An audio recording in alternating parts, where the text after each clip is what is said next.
Hi friends, welcome to మన channel. Friends, ఈరోజు వీడియోలో పెన్షన్కి సంబంధించి ఒక లేటెస్ట్ అప్డేట్ అయితే రావటం జరిగింది. సో ఫ్రెండ్స్, ఆ వివరాలు ఈ వీడియోలో మనం చూద్దాము. ఇక ఫ్రెండ్స్, గవర్నమెంట్ నుంచి వచ్చిన అప్డేట్స్ అందరికంటే ముందుగా మీరు పొందాలి అనుకుంటే మన ఛానల్ని సబ్స్క్రైబ్ చేసి బెల్ ఐకాన్ని ఆల్ మీద ట్యాప్ చేయండి. ఇక ఫ్రెండ్స్, మీకు ఏమైనా డౌట్స్ ఉన్నట్లయితే కామెంట్ సెక్షన్లో కామెంట్ చేయండి. ఇక ఫ్రెండ్స్, ఈ పెన్షన్ అయితే అంటే పెన్షన్ లబ్ధిదారులు ఎవరైతే ఉన్నారో వాళ్ళందరికీ కూడా ఈ నగదు అయితే జమ చేయనుంది ప్రభుత్వం.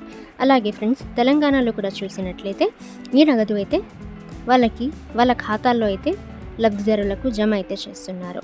అలాగే ఆంధ్రప్రదేశ్లో కూడా పెన్షన్కి ఎవరైతే అప్లై అనేది చేసుకున్నారో అంటే ఎవరైతే లబ్ధిదారులు ఉన్నారో సో వాళ్ళందరికీ కూడా ఈ నగదు అయితే వాళ్ళకి పంపిణీ అయితే చేస్తున్నారు. ముందు వాలంటీర్లు ఈ నగదు అయితే పంపిణీ అయితే చేస్తూ ఉండేవారు.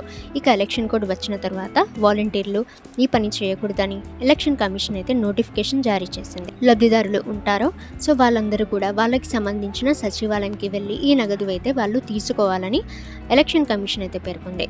సో ఫ్రెండ్స్, ఇక ఎవరైతే దివ్యాంగులు ఉంటారో అలాగే ఎవరైతే సచివాలయంకి రాలేక అటువంటి వాళ్ళు ఉంటారో వాళ్ళందరికీ కూడా ప్రభుత్వ ఉద్యోగులు వాళ్ళ ఇంటికి వచ్చి ఈ నగదు అయితే పంపిణీ అయితే చేయాలి అని ఎలక్షన్ కమిషన్ అయితే పేర్కొంది. ఓకే ఫ్రెండ్స్, ఈ ఇన్ఫర్మేషన్ మీకు యూజ్ అయితే వీడియోని లైక్ చేయండి.